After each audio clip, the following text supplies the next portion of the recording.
Reflexionando en el Evangelio según Marcos, y ya estamos en la sección medular climática del Evangelio de Marcos.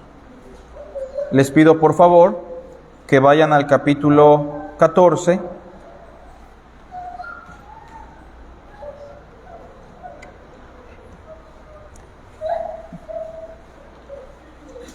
Y vamos a dar lectura del verso 22 al verso 25.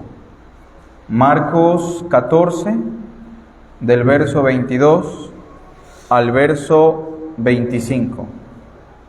¿Lo tenemos? Dice así la palabra de Dios.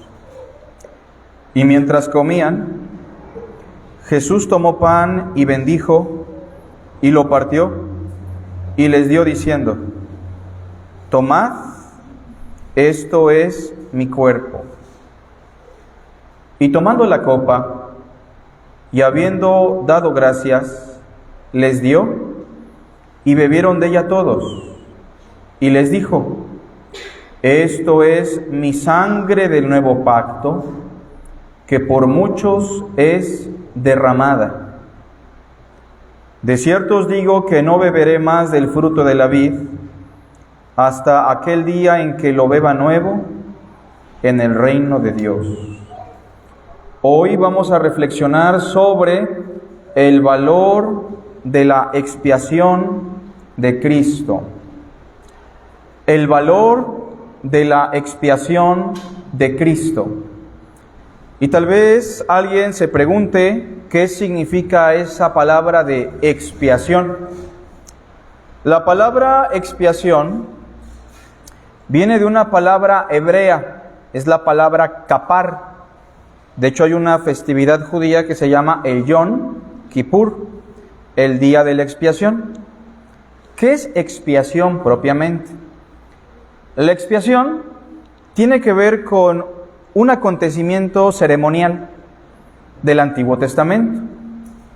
En el Antiguo Testamento, el sumo sacerdote entraba una vez al año con la sangre de un animalito. Esa sangre se introducía hasta la parte final del lugar santo, llamado el lugar santísimo. En ese lugar había un arca que tenía una cubierta especial llamada el propiciatorio, y la sangre se derramaba sobre esa cubierta, simbolizando el perdón de los pecados del pueblo gracias al derramamiento de esa sangre. De manera que propiciación o expiación son términos que se deben entender como el sacrificio que nos da el perdón. ¿Se entiende la idea? El sacrificio que nos permite el acceso a Dios, el sacrificio que nos da redención. Obviamente, todo ese rito que les acabo de mencionar, como dice Hebreos, solo era un símbolo de lo que habría de venir. Pero estando presente ya Cristo, su expiación se hace una sola vez y para siempre. Todos aquí hemos hablado de la muerte de Cristo en algún momento de nuestra vida. Incluso la gente que no conoce a Cristo, por las películas, por la propaganda, por la cultura de Occidente, saben que Cristo murió en la cruz. Pero el problema no es ese. El problema es que el ser humano, aunque sepa que Cristo murió en la cruz, no dimensiona el valor de su expiación. No valora la grandeza de su sacrificio. Y por eso en esta porción que acabamos de leer, vamos a entender tres cosas sobre el valor de la muerte de Cristo. ¿Qué tan valiosa es su muerte? ¿Qué tan grande es su expiación? Primero quiero que noten en el verso 22 que Cristo se encuentra en la última reunión con sus discípulos. Esta reunión se dio en un aposento alto, en donde Cristo les termina de dar las últimas instrucciones sobre el reino de Dios y sobre lo que ellos deben hacer después de que Cristo muera y resucite de entre los muertos. Pero la reunión culmina con una ordenanza que en algunos círculos cristianos se considera como un sacramento. Pero déjenme decirles por qué no es un sacramento. Porque sacramento es aquello que tiene el poder de salvarme. Sacro, santo o santificación, mentum, hacer, que es el sacramento, aquello que me hace santo. Y por eso esta cena que acabamos de leer no debe ser considerada como un sacramento o como un medio de gracia. Lamentablemente aún en los círculos protestantes hay iglesias que le siguen llamando sacramento, pero no es un término correcto. La otra es que algunos círculos lo siguen viendo como un acontecimiento místico en el que verdaderamente el pan y el vino se convierten en el momento del rito, en el acto, en el verdadero cuerpo y la verdadera sangre de Cristo. En el ámbito católico romano se le conoce como la transubstanciación. ¿Qué es eso? La transformación de la sustancia, o sea, que el pan verdaderamente se convierte en el cuerpo de Cristo y que el vino se convierte verdaderamente en su sangre. Bueno, basta decir que esto es una herejía muy grande y que por eso no se participa de una misa, sino de un servicio de adoración, porque en la misa, cada semana, esa teología propone que a Cristo se le sacrifica continuamente. Y la Biblia dice muy claramente en Hebreos que no podemos crucificar otra vez al Hijo de Dios y exponerle a vituperio. Pero bueno, entendiendo que es una ordenanza, simplemente eso, y que es una ordenanza con un memorial, y el memorial es recordar el valor de su muerte y su expiación, tengamos en cuenta entonces el contenido de la información que se nos da en esta ordenanza. En primer lugar, punto número 1, la expiación de Cristo, reitero, su muerte, su sacrificio, su expiación o su propiciación, confirmó la inauguración de un nuevo pacto. El valor de la ordenanza es recordar que cuando Cristo murió en la cruz, confirmó la inauguración de un nuevo pacto. Y noten cómo subrayo la palabra confirmación. Confirmó porque, fíjense, en la cena, Cristo estableció el nuevo pacto, lo inauguró. Pero cuando Él muere en la cruz, ese pacto que Él inauguró se confirma ¿con qué? Con su muerte. Ahora, tal vez aquí alguien diga, ¿pero qué es eso del nuevo pacto? Porque lo escuchamos mucho, ¿no? Incluso cuando hablamos de los escritos apostólicos, a todos esos escritos en conjunto les llamamos el Nuevo Testamento o el Nuevo Pacto. ¿Pero qué es el Nuevo Pacto? Bueno, la expresión Nuevo Pacto indica la existencia de un antiguo pacto. Voy a explicarles un poquito esto. En los escritos antiguos, antes de Cristo, tenemos registrado un acontecimiento histórico. Dios libró a su pueblo Israel de los egipcios y el pueblo salió comandado por un profeta llamado Moisés. Este profeta sacó al pueblo de Israel de Egipto y los llevó al desierto en Sinaí. Y en Sinaí Dios le dio unas tablas, ¿sí las recuerdan? Las tablas del testimonio o del pacto. Esas tablas contenían una síntesis del contrato que Dios realizaba con su pueblo Israel.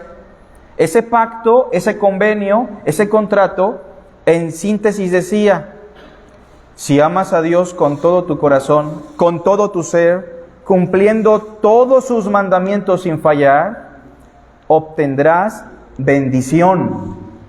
Ese era el convenio. Incluso, si alguien cumplía la ley al pie de la letra sin fallar, el convenio dictaba que esa persona iba a recibir la vida eterna. ¿Se acuerdan del joven rico? Cuando le dijo a Jesús, ¿qué haré para heredar la vida eterna? ¿Qué le dijo Jesús?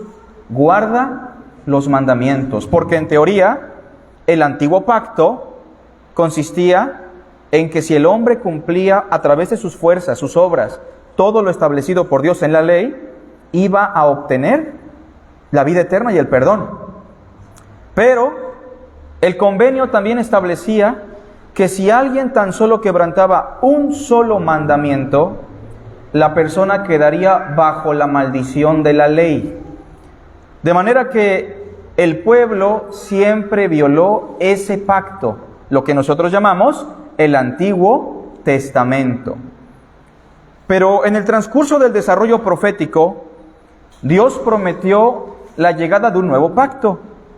Vean lo que dice el capítulo 14 ahí en Marcos, versículo 23. Y tomando la copa, y habiendo dado gracias, les dio, y bebieron de ella todos. Y les dijo, todos juntos, esto es mi sangre del nuevo pacto. ¿Notan eso?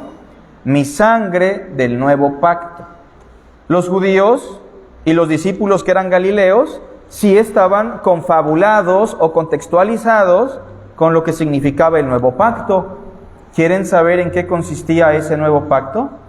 Vean conmigo, por favor, Daniel 9:27 primero. No pierdan Marcos, le pueden poner un separador.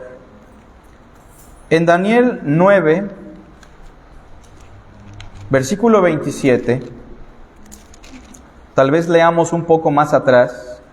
El capítulo 9 nos da una profecía de suma importancia. Una profecía que tiene que ver con el Mesías. Se las voy a explicar de manera muy resumida para ver si podemos entender la lógica de esta profecía. Si ven Daniel capítulo 9, vamos a dar lectura desde más atrás, desde el versículo 25. No quiero explicar todos los detalles, pero quiero explicar 3 puntos específicos de esta porción. Noten lo que dice. Capítulo 9 de Daniel, versículo 25. Dice así, si no lo tiene está en la pantalla, Dice, sabe pues y entiende que desde la salida de la orden para restaurar y edificar a Jerusalén, eso no nos preocupa ahorita, hasta el Mesías príncipe, o sea, la profecía en primer lugar, nos está hablando de la llegada del Mesías, ¿sí o no? Independientemente de que tengamos el tiempo o no de hacer el cálculo y explicar cuál es esa orden, en la profecía nos habla de la llegada del Mesías príncipe. Después el verso 26, si lo leen conmigo en voz alta, dice, y después de las 62 semanas se quitará la vida al Mesías, mas no por sí. La profecía habla de la llegada del Mesías y en segundo lugar habla de ¿qué? De la muerte del Mesías. Y ahora quiero que vean conmigo el versículo 27, todos juntos. Y por otra semana confirmará el pacto ¿con qué? Con muchos.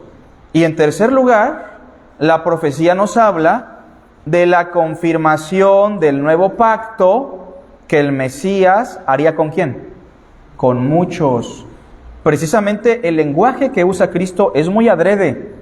Esta es mi sangre del nuevo pacto, que por muchos es derramada. Luego hablaremos más de esta profecía, pero ¿se entiende la idea? ¿De dónde surge este concepto del nuevo pacto? De pasajes del Antiguo Testamento. Ahora, si van conmigo también a Jeremías capítulo 31,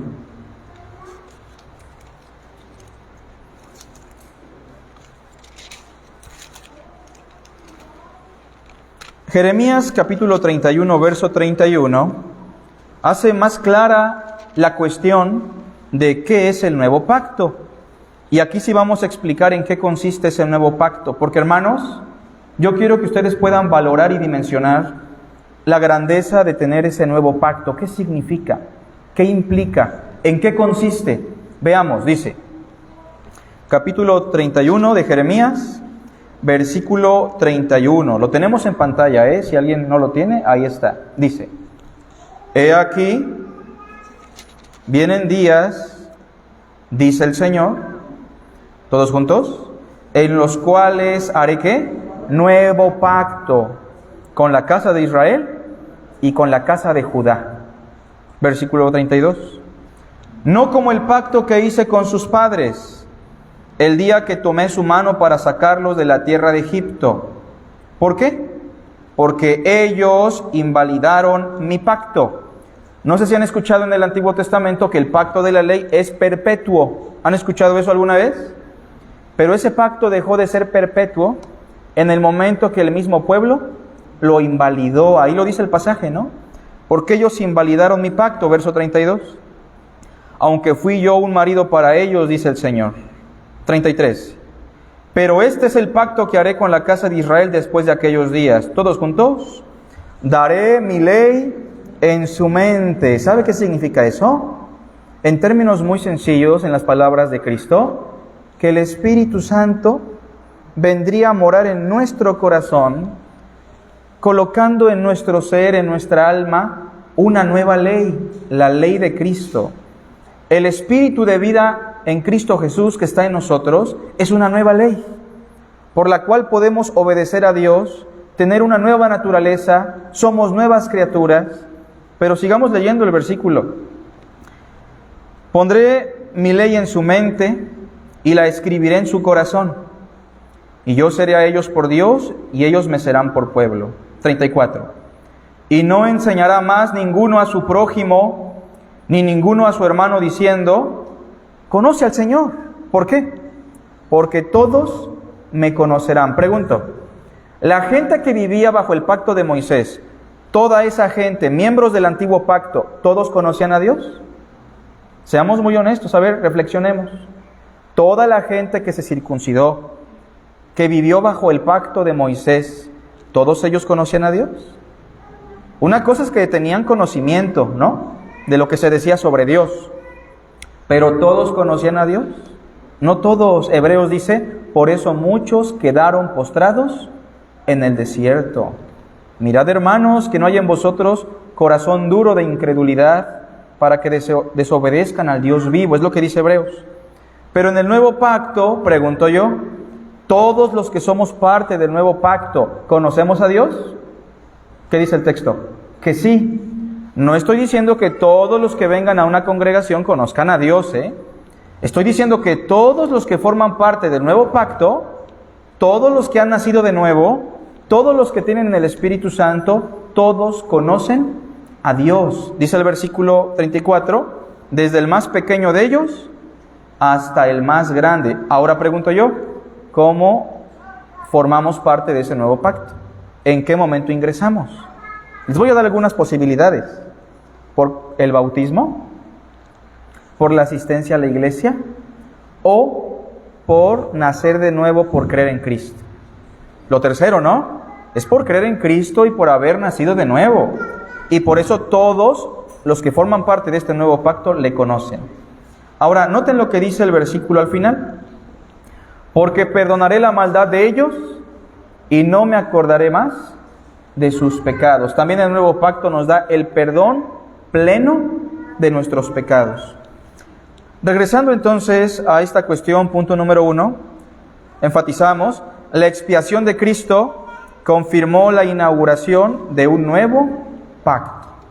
¿En qué consiste este nuevo pacto? Es sencillo, en que la muerte de Cristo es suficiente para darnos redención y perdón, que por gracia somos salvos por medio de la fe en Él, y que la bendición no está condicionada a lo que hagamos.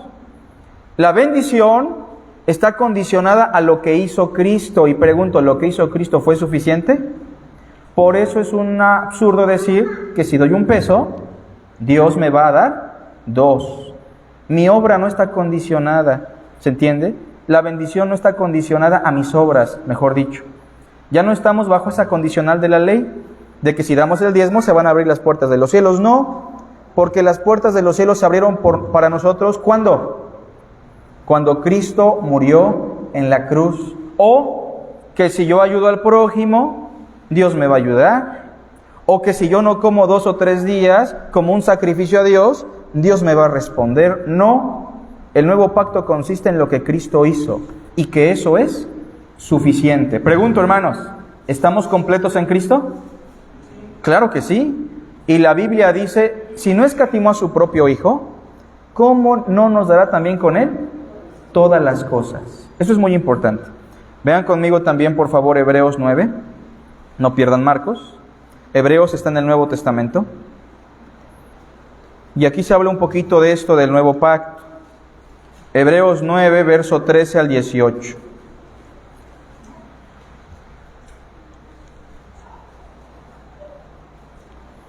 Vuelvo a explicar que en el Antiguo Testamento todos los ritos, sacrificios, ceremonias eran un símbolo de una realidad más grande que es Cristo.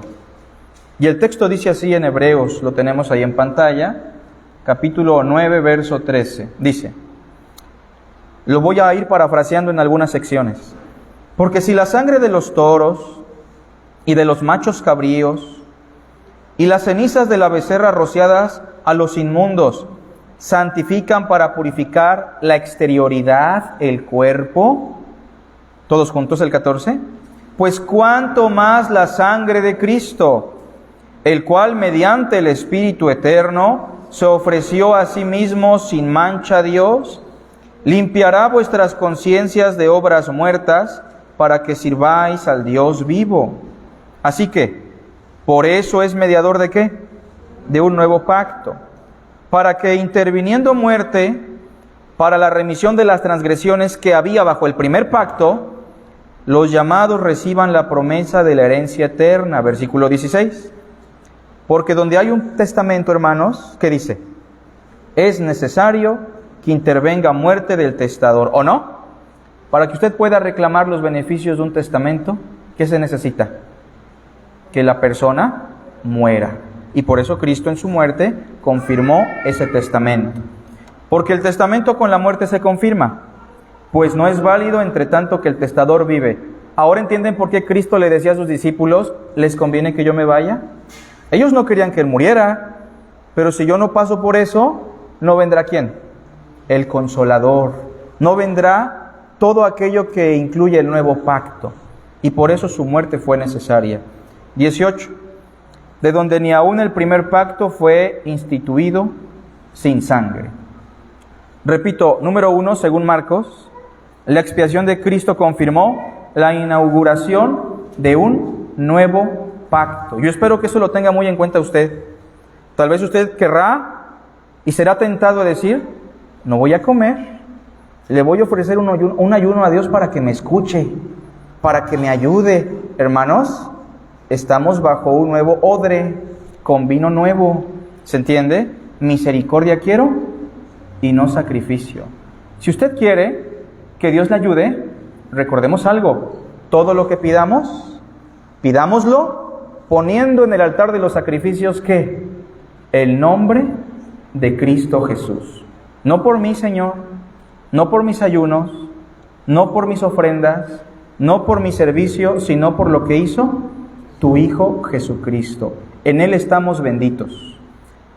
Ahora bien, regresando a Marcos, capítulo 14, versículo 24, leamos todos juntos con atención.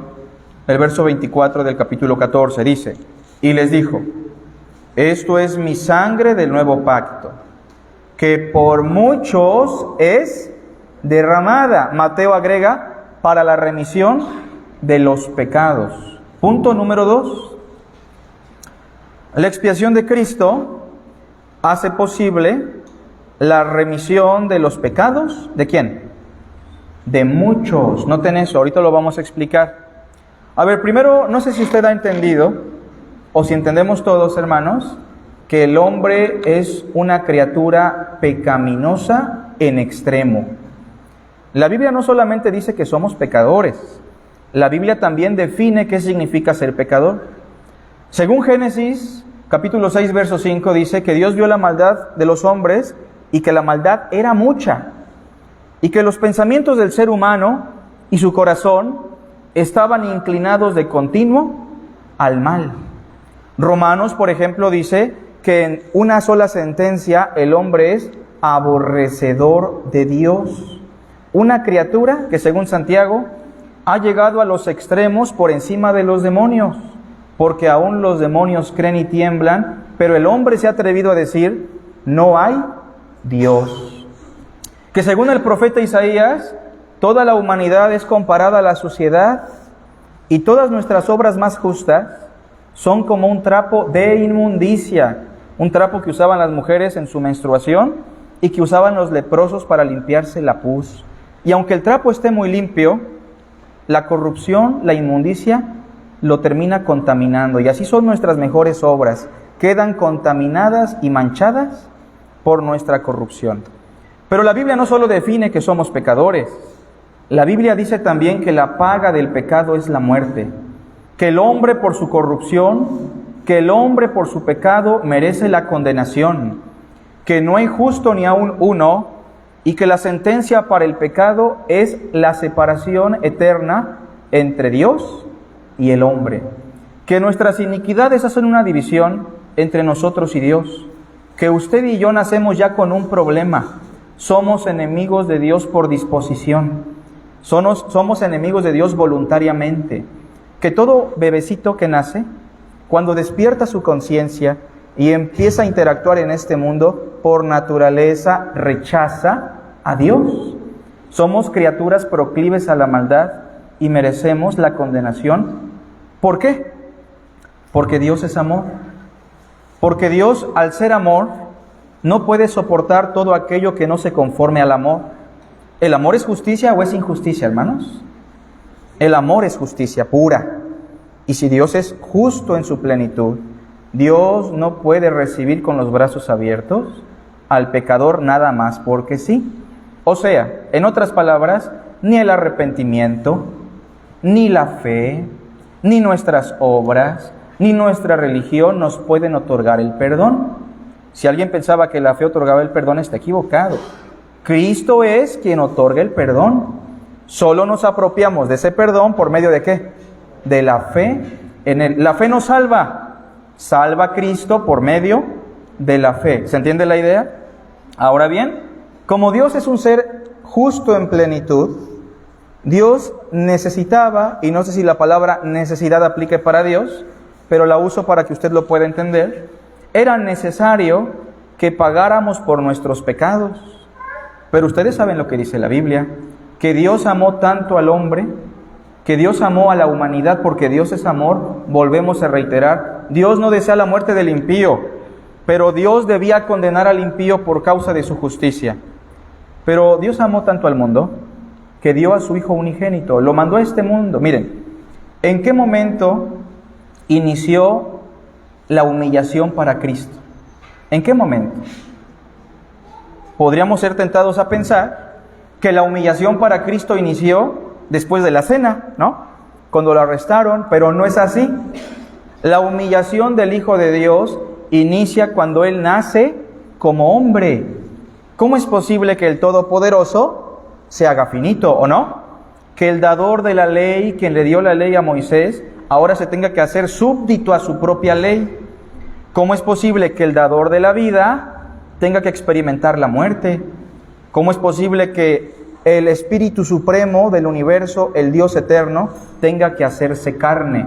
En ese momento Cristo experimenta la humillación. Pero miren, no solamente nació como hombre, nació en la familia más pobre posiblemente hablando. Aquí tenemos hermanitos que, por ejemplo, están embarazados, ¿verdad? O se van a embarazar o se embarazaron. Y hacemos planes, ¿no? Van a hacer el bebé y hacemos planes muy bonitos. Que el hospital sea el mejor posible y no está mal. Que tenga su cunita, sus pañalitos, que tenga todo lo necesario. En la medida de nuestras posibilidades tratamos de darles lo mejor. Pero el Hijo de Dios, el Verbo eterno, dice la Biblia, que vino a este mundo y ni siquiera encontraron un lugar cómodo para que Él pudiera nacer. Cuando presentaron la ofrenda por el niño a los 8 días, llevaron la ofrenda que llevaban las familias más pobres, unas palomillas. Cristo nace en un estado humillante en extremo. Y ya desde chiquito lo esperaba el rey Herodes para matarlo, ¿se acuerda? Pero no solo eso, cuando Él creció y se hizo hombre y empezó su ministerio, Él dijo, las aves tienen nidos, las zorras tienen guaridas, pero el Hijo del Hombre no tiene ni siquiera en dónde recostar su cabeza. Sus compañeros y sus discípulos no eran los fariseos, los saduceos o los herodianos, eran publicanos, rameras y pecadores.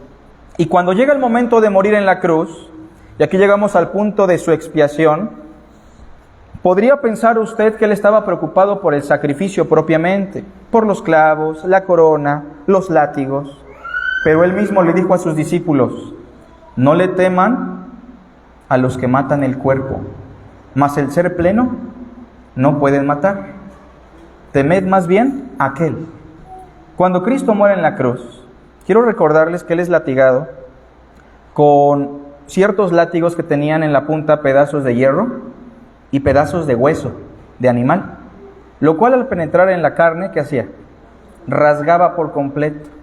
Y considerando probablemente que le dieron unos 39 azotes, probablemente, su cuerpo quedó desgarrado, derramando su sangre, lo cual probablemente estaba ya provocándole una convulsión hipovolémica, que cuando el cuerpo ya no tiene sangre para bombear, el corazón está a punto de colapsar. No aunado a eso, el Hijo de Dios tuvo que llevar cargando sobre su cuerpo, ¿qué? Su propia cruz, y la llevó hasta el monte Calvario, en donde fue clavado, donde fue levantado, como él mismo lo predijo, fue coronado con espinas. Aún el sol cerró sus ojos, porque dice el texto que todo se puso oscuro. Las tinieblas llenaron todo ese acontecimiento. Pero en algún punto específico, el Hijo de Dios clavado en la cruz dijo: perdónalos porque no saben lo que hacen. El perdón solo era posible por su sacrificio y su expiación. Pero cuando llegó el punto climático de su sufrimiento, el Cristo dijo en la cruz: Dios mío, ¿por qué me has abandonado? Porque ¿saben qué? La condenación consiste en eso, en una existencia sin la presencia de Dios. Y en unas cuantas horas, el Hijo de Dios, el Hijo del bendito, el eterno Cristo, sufrió la condenación de todos los seres humanos de toda la historia en unas cuantas horas. Cristo nos redimió de la maldición, hecho por nosotros maldición, porque escrito está: maldito por Dios, así lo dice textualmente Deuteronomio, maldito por Dios es todo aquel colgado en un madero, y abominación para Israel.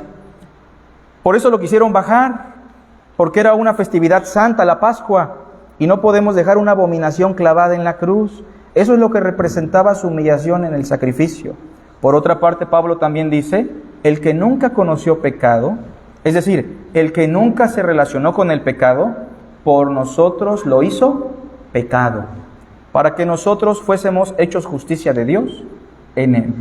Pregunto yo, ¿la muerte de Cristo fue suficiente? ¿O hay necesidad de crucificarlo otra vez? ¿O le ponemos un poquito nosotros por si acaso no alcanza? Tal vez nuestros sacramentos, nuestros méritos, nuestros ayunos, nuestro diezmo. Mire, nada de eso es malo en sí mismo, pero es malo cuando pensamos que eso abona para lo que Cristo ya hizo. Su muerte fue suficiente. Mas Dios mostró su amor para con nosotros, en que siendo aún pecadores, Cristo murió por nosotros. Ahora yo quiero que ponga atención en el versículo 24. Cuando dice que su sangre es derramada, usa una expresión específica. Dice que es derramada ¿por quién? Por muchos. Y aquí yo quisiera hacerle una pregunta. Una pregunta importante, para ver si entendemos bien el pasaje. Porque existe la teología calvinista, que aunque es buena en muchas áreas, también tiende a ser traicionada por la lógica y no por la teología. Ahora, la pregunta es esta: ¿la muerte de Cristo es suficiente para todos los seres humanos de la historia o no? Fíjense que parece extraño, pero hay hermanos que titubean para contestar. Pero la respuesta es claramente que sí. La muerte de Cristo es suficiente ¿para quién?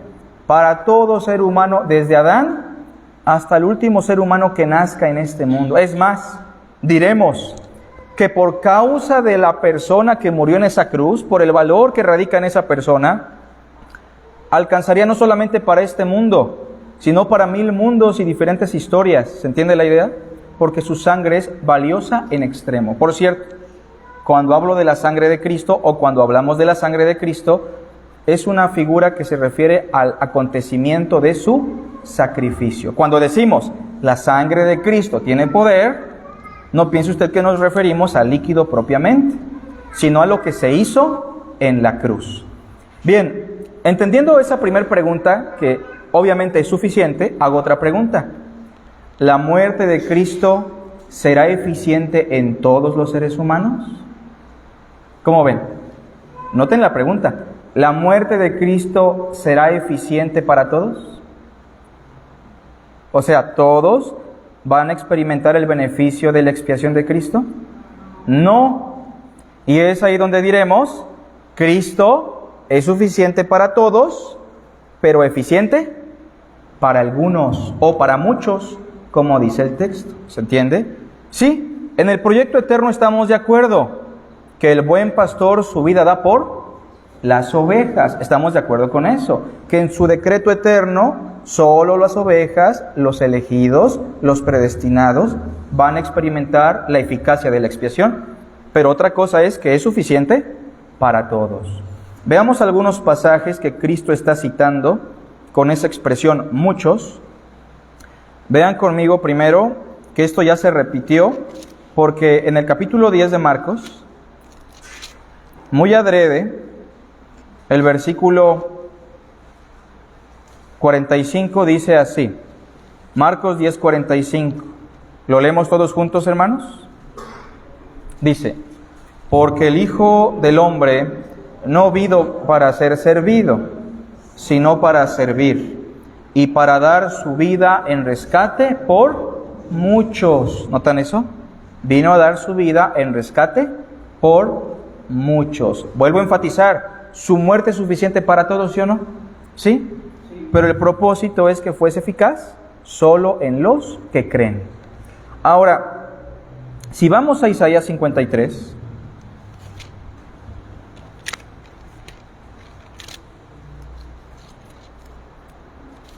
es probable que de aquí Cristo cita esa expresión. Isaías 53, versículo 7, es una profecía que se da unos 750 años antes de Cristo, y sería suficiente esta escritura para entender todo lo relacionado a su obra. Algunos le llaman el quinto evangelio, porque sería suficiente Isaías 53 para evangelizar y dar los elementos necesarios para la vida eterna. ¿Cómo dice el versículo 7? Angustiado él, y pregunto, ¿estaba angustiado después de la cena? ¿Lo recuerdan? Muy angustiado. Y afligido, ¿no le dijo a sus discípulos, estoy triste hasta la muerte? Oren conmigo. No abrió su boca cuando lo interrogó Anás y Caifás, guardó silencio. Como un cordero fue llevado al matadero, y como oveja delante de sus trasquiladores enmudeció y no abrió su boca. Por cárcel, recuerdan que estuvo en la cárcel, y por juicio, recuerdan que atravesó muchos juicios con Anás y Caifás, con Herodes, con Pilato. Por cárcel y por juicio fue quitado. ¿Y su generación, quién la contará? Pregunto, ¿dejó un linaje humano? ¿Dejó hijos? Eso, aunque no lo crea usted, era humillante para un varón judío. Y dice el versículo después, porque fue cortado de la tierra de los vivientes, y por la rebelión de mi pueblo fue herido. Y se dispuso con los impíos su sepultura. ¿Sí recuerda que lo querían sepultar con los criminales que estaban con él? Mas con los ricos fue en su muerte. ¿Sí recuerda que José de Arimatea le proporcionó un sepulcro nuevo, donde estaban regularmente las tumbas de la gente más rica? Aunque nunca hizo maldad, ni hubo engaño en su boca. ¿Sí recuerda que aún el ladrón en la cruz le dijo en sus últimos minutos, mas ningún mal hizo? Y dice el verso 10, todos juntos. Con todo eso, el Señor quiso quebrantarlo. Pregunta, ¿quién fue el autor del mayor sufrimiento del Mesías? Según el verso, Dios mismo.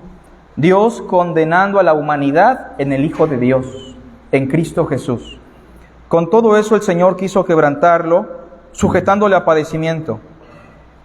Cuando haya puesto su vida en expiación por el pecado, verá linaje, el cual somos nosotros, hermanos. Vivirá por largos días, referencia a su resurrección. Y la voluntad del Señor será en su mano prosperada. Él es el Rey, el comandante del reino eterno. Verá el fruto de la aflicción de su alma, que somos todos nosotros, y quedará satisfecho. Todos juntos. Por su conocimiento justificará mi siervo justo. ¿A quién? A muchos. ¿Notan el lenguaje? Y llevará las iniquidades de ellos. Punto número 2, vuelvo a enfatizar. La expiación de Cristo hace posible la remisión de los pecados de muchos. ¿Sí entiende usted que usted no se puede ganar el perdón? Mire, el perdón no se gana ni se obtiene por el arrepentimiento ni por ningún otro acto, Pregunto, ¿el perdón ya se dio o no? Pregunto, ¿Dios ya perdonó a la humanidad o no? ¿El perdón ya está al acceso de todos o no? Entonces, ¿sabe para qué sirve el arrepentimiento y la fe? Es como decirle a Dios: Señor, acepto tu perdón. Fíjese todavía, ¿no? El grado de amor que Dios espera que el hombre voluntariamente acepte su amor. La fe en Cristo significa simplemente: Señor, estoy aceptando lo que tú ya hiciste, quiero ser perdonado. Usted no tiene que esforzarse por ganar nada. No importa qué tan orgulloso sea usted, no importa qué tan pecador sea, si usted cree en Cristo y se arrepiente, el perdón está accesible por la muerte de Cristo. Así que, en segundo lugar, su expiación es valiosa por eso. Mire, yo tengo más de 10 años perdonado, aunque no lo parezca, ¿no?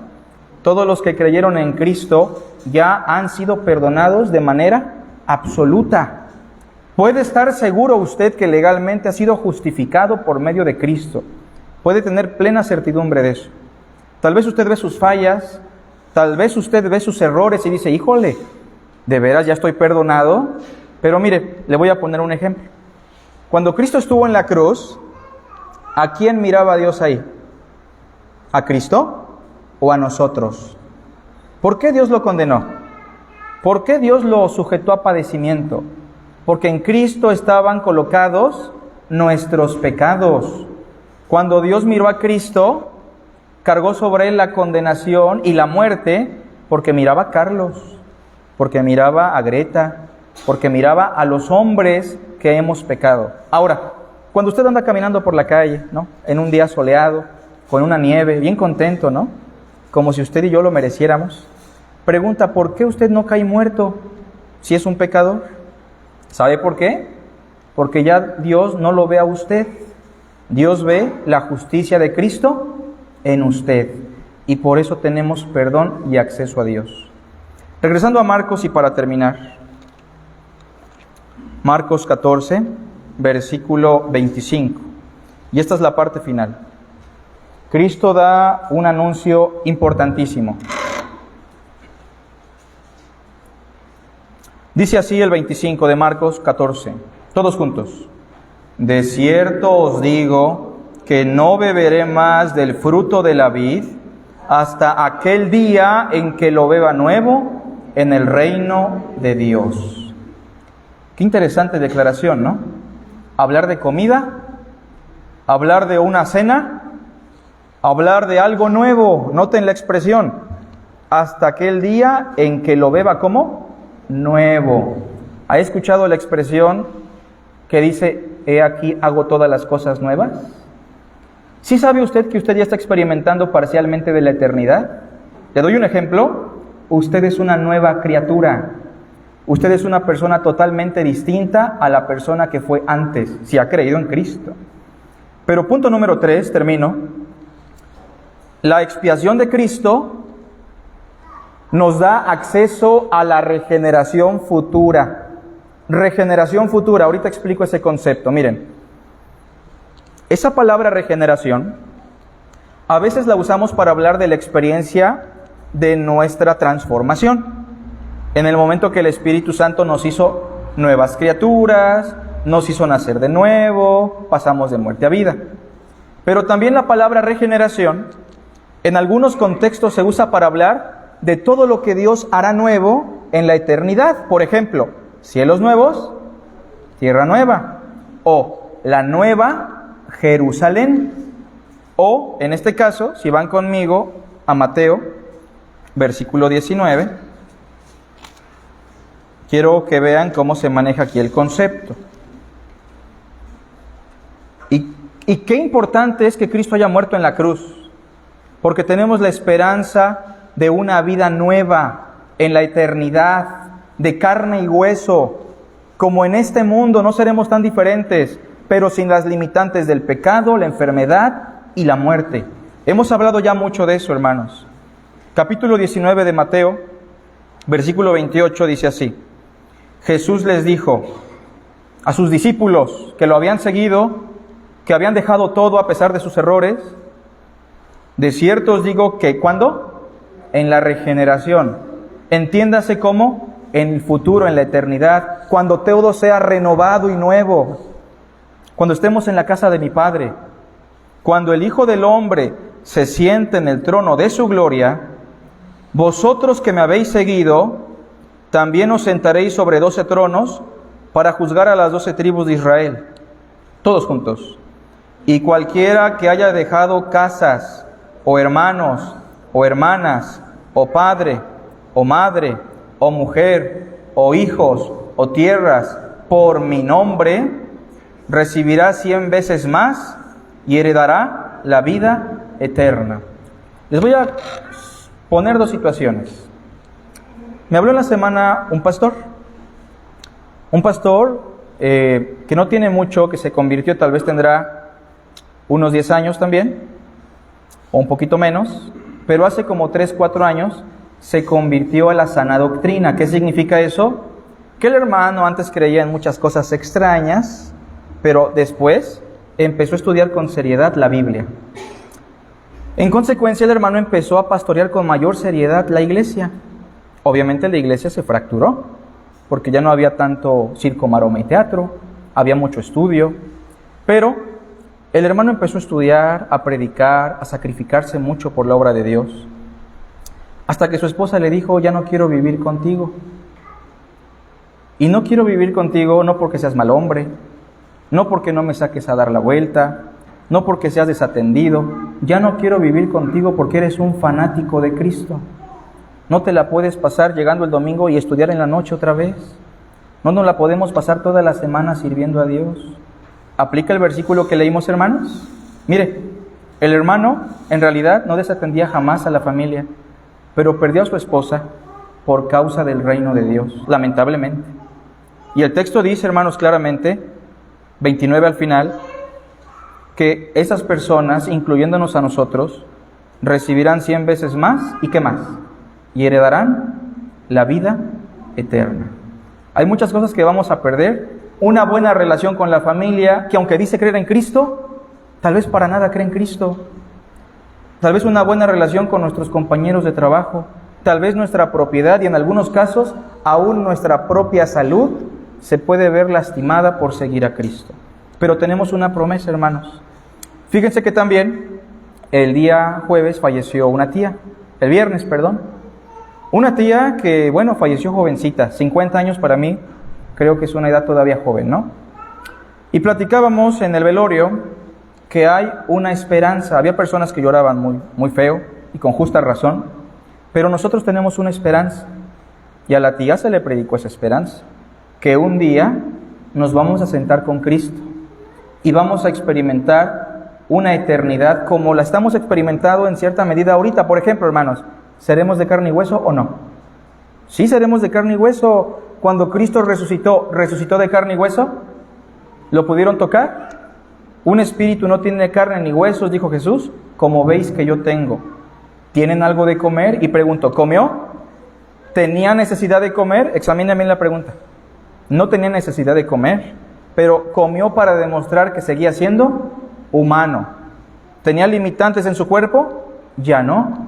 ¿Podía experimentar la muerte? Ya no. Cristo dijo, los volveré a ver. No piense usted que va a resucitar como un espíritu flotante, como un Gasparín, como un espectro.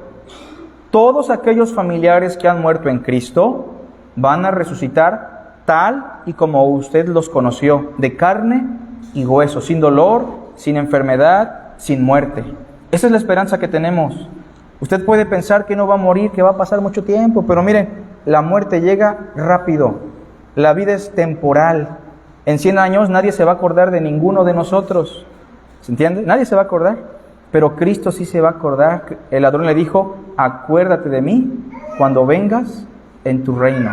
Y podremos interactuar como ahorita, nos podremos tocar. A veces me preguntan los hermanos, ¿y nos vamos a conocer? Pues cómo no nos vamos a conocer, ¿no? A menos, obviamente yo no conozco al apóstol Pablo, tal vez me lo tendrán que presentar. Pero fuera de ello, los que nos conocemos nos vamos a conocer, ¿o no? Esa es la esperanza que tenemos, hermanos. Vean conmigo 2 pasajes y termino. Pero estas palabras de Cristo deben recordarnos esa esperanza. Cada vez que celebramos la cena, no solamente recordamos la expiación de Cristo, también recordamos la promesa que nos hizo que volverá a cenar con nosotros, el vino nuevo en la regeneración, en la restauración de todas las cosas. Muchos de los que estamos aquí, y me refiero a los hermanos más grandes, tienen achaques, ¿verdad?, de los cuales ya no van a salir. Y pueden gastar mucho dinero, hermanos, y lo digo con mucho amor, pero ya no van a salir de muchos achaques. Muchos hermanos pueden buscar regresar a la juventud. Podemos comprar las mejores cremas, ¿no? Podemos comprar los mejores tratamientos, pero ya no va a ser igual, ¿o no? Ahorita está la controversia, no sé si vieron, de un artista que fue a Argentina a cantar, que se veía muy joven, ¿no? La realidad es que la vida se pasa. Entonces, hermanos, tengamos en cuenta algo. La vida es temporal, pero en Cristo tenemos una esperanza mayor. Dice el capítulo 65 de Isaías, vamos a darle lectura, y a ver si se entiende un poquito la lectura, porque habla de una cuestión simbólica. 65, versículo 17. ¿Lo tenemos?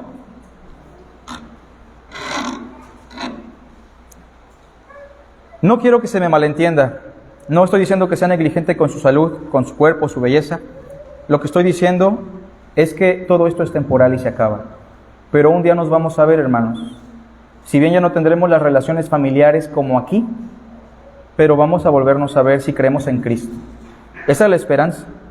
Hay gente que no tiene esperanza, que muere o muere su gente y saben que no los van a volver a ver o no saben qué pasa con ellos. Pero nosotros sí. Dice el versículo 17, porque he aquí que yo crearé nuevos cielos y nueva tierra. Es una forma simbólica de decir, habrá una nueva creación, habrá una nueva habitación para los hombres. Y de lo primero, no habrá memoria, no que no nos vayamos a acordar, porque miren, ¿vamos a alabar a Cristo por la eternidad o no? Entonces, ¿eso significa que tendríamos que acordarnos de qué tan malos fuimos? Pues sí, ¿no? Porque ¿cómo yo lo voy a alabar si no soy consciente de lo que hice y lo que Él hizo por mí? Pero cuando dice aquí, de lo primero no habrá memoria, es como decir, lo anterior se acabó, lo anterior pasó a su fin, ya no hay más de eso. Versículo 17, ni más vendrá el pensamiento. 18, mas os gozaréis y os alegraréis para siempre en las cosas que yo he creado. Porque he aquí que yo traigo a Jerusalén, entendiendo que nosotros somos la nueva Jerusalén. No piensen en Jerusalén como en un lugar geográfico. Nosotros somos esa nueva Jerusalén. Dios traerá alegría y a su pueblo gozo. Y me alegraré con Jerusalén y me gozaré con mi pueblo. Y nunca más se oirá en ella voz de lloro ni voz de clamor. Mire, la aflicción, el dolor que usted tiene, la tristeza, la depresión, la agonía, en la eternidad se va a acabar. Ya no va a saber usted qué es eso. No lo va a poder experimentar. Versículo 20. No habrá más allí niño que muera de pocos días. En otras palabras, ya no habrá muerte. Y mire que es muy trágico que muera un bebé, ¿o no? Pero es una forma de decir, ya no habrá muerte. Ni viejo que sus días no cumpla. Un ancianito lo vemos y después ya no está. Pero aquí dice, no habrá muerte ya. Reitero, es una forma simbólica de transmitirlo. Y el pecador de 100 años será maldito. Pregunta, ¿realmente van a existir los pecadores en el cielo? Ya no. pero es una forma de decir que el pecado y la maldición ya no van a existir. Versículo 21, edificarán casas y morarán en ellas, plantarán viñas y comerán el fruto de ellas, no como ahorita, ¿no? Levantamos un negocio y el gobierno nos quita todo. O ya nos acostumbramos al gobierno y llega el asaltante. La polilla y el orín corrompen, y los ladrones minan y hurtan. Ahora, si van conmigo, por favor, a Apocalipsis, y termino ya con esta lectura.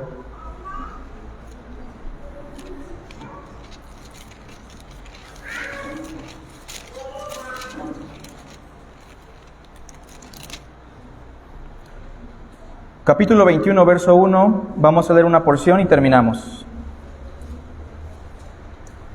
Dice así: vi un cielo nuevo y una tierra nueva. Pregunto, ¿es la referencia de Isaías? Sí, ¿verdad? Es lo mismo. Porque el primer cielo y la primera tierra, ¿qué dice?